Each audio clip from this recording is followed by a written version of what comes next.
बढ़ते हैं जी आगे। बात जरा बॉर्डर पर रहने वाले लोगों की करते हैं, क्योंकि बॉर्डर पर रहने वाले लोगों के चेहरे आज मुस्कुरा रहे थे। और बात यह थी कि तकरीबन 19 साल के वक्फे के बाद बॉर्डर पर किसान मौजूद रहा और अपनी फसलों को अपनी आंखों के सामने देखकर इंतहाई मसरत हुई। इंटरनेशनल बॉर्डर हीरानगर के मकाम पर जीरो लाइन के आसपास के एरिया के अंदर, जहां पिछले 19 साल से किसी तरह की कोई खेतीबाड़ी नहीं हो रही थी, 19 साल के वक्फे के बाद खरीफ फसलों का बोना और इस तरीके से उनका आना एक खुशाइन कदम माना जा रहा है। सबसे बड़ी बात इसमें यह मानी जा रही है कि भारत पाकिस्तान के बीच जो सरहदी तनाव खत्म हुआ, यानी जो फायरिंग का सिलसिला था वो रुका, उसका एक असर यह है कि सरहदों पर रहने वाले लोग थोड़े से इत्मीनान में है और साथ साथ अब किसानों को भी एक राहत मिली है। आज सूबाई सतह की टीम ने इस पूरे इलाके का मुआयना भी किया। सीधे चलेंगे अपने नुमाइंदे के पास।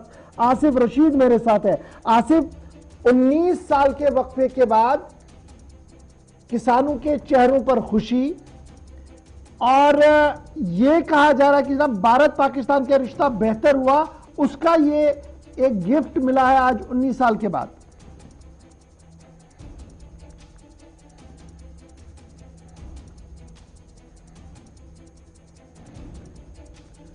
आसिफ, क्या अब तक मेरी आवाज आ रही है?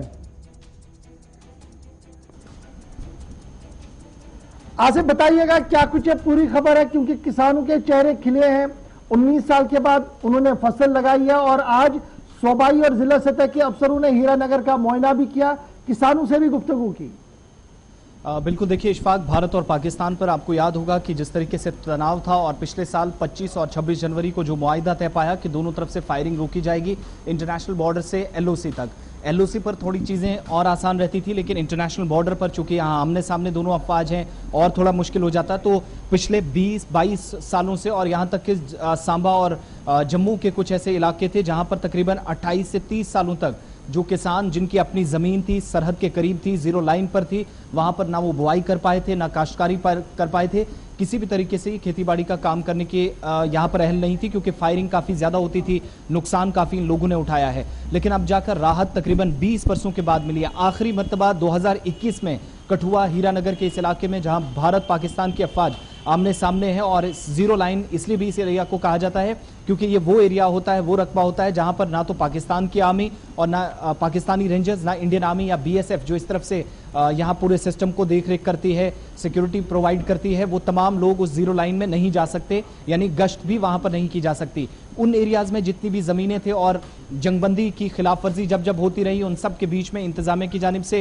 ये भी क्लियर किया जाता रहा कि वक्तन फक्तन फैसले इस पर लिए जाएंगे। लेकिन अब क्या हुआ कि 25 तारीख के बाद पिछले साल जब से फायरिंग रुकी है, 1 साल से सरहदों पर खामोशी के बीच सांबा और जम्मू से जिस काम की शुरुआत हुई थी वो कठुआ हीरानगर तक पहुंचा दिया गया है। और आज माश की फसल जो है उसकी बुआई की गई है। वो दालें जो सरहद के करीबी इलाकों में बासमती चावल के साथ साथ ये दालें भी इन एरियाज में काफ़ी ज़्यादा बनाई जाती हैं, बनती है, पैदावार अच्छी खासी होती है। लेकिन चूंकि बॉर्डर इश्यूज थे, इसकी वजह से ना उस तरफ के किसान जो पाकिस्तान के किसान हैं वो जीरो लाइन पर किसी तरीके से कोई सरगर्मी अंजाम दे सकते थे, ना इस तरफ। अब जाकर जिला तरक्याती कमिश्नर राहुल पांडे, सूबाई इंतजामिया के अफसरान, महकमा ज़राअत के अफसरान, वो आज खुद गए और जो बुआई आज हुई है माश की फसल की, ये कठुआ हीरानगर में जीरो लाइन पर हुई है, जिसका इफ्तिताह आज खुद जिला तरक्याती कमिश्नर किया है।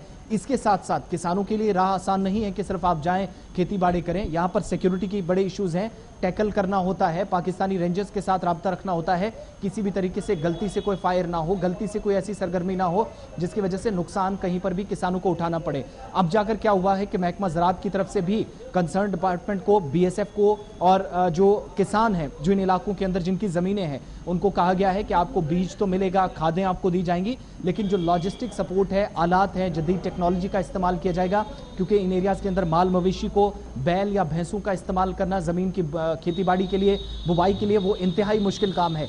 इसलिए सिर्फ और सिर्फ मशीनरी से काम लिया जाता है और आज इसकी बाकायदा शुरुआत हुई। सांबा और कठुआ के अंदर 30 वर्षों के बाद कुछ इलाकों के अंदर जीरो लाइन पर दोबारा फसलें उगानी शुरू कर दी गई थी लोगों की तरफ से। ये 6 महीने पहले हुआ था जब आरएसपुरा सेक्टर में हमने देखा था बीटिंग रिट्रीट सेरेमनी फरवरी के महीने के बाद शुरू हुई थी, जब खामोशी सरहदों पर देखी गई। लेकिन हीरानगर के इस एरिया के अंदर जहां पर अभी तक तनाव था और हाल के दिनों में यहां पर ड्रोन कुल मिलाकर भारत पाकिस्तान की फौजी दोस्ती ने 19 साल के बाद किसानों के चेहरे पर रौनक ला दी है। बहुत बहुत शुक्रिया जी आपका, बहुत हमारे साथ ज्वाइन करने के